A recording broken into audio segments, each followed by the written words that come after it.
Pagpapalagpas ng Senado na dinggin ang impeachment complaint laban kay VP Sara maituturing umunong bad president ayon sa isang senadora.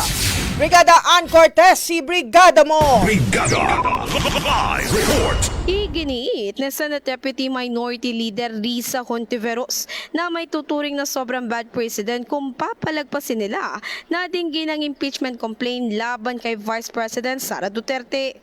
Pagpapaliwanag niya, ang impeachment process ay hindi lang basta usaping political kundi may kinalaman din ito sa pagsingil ng accountability sa paggastos ng pera ng bayan. Ikinahihinaing din ng senadora ang unang pagharap ng bise sa Korte Suprema kaysa nga sa pagharap sa kanila. Sa kasalukuyan, katulad umano ni Senate President Cheese Escudero ay pinag-aaralan na ng senadora ang tungkol dito at sa pagkakataon nga na magsimula ito ay kukuha na raw siya ng legal counsel. Sa kabilang banda, suportado ng senadora ang pahayag ni Senate Minority Leader Coco Pimentel na simula na ito ng mas maaga pa sa Hunyo. In the heart of changing lives, ito si Brigada Ann Cortez ng 105.1 Brigada News FM Manila, the Music News Authority.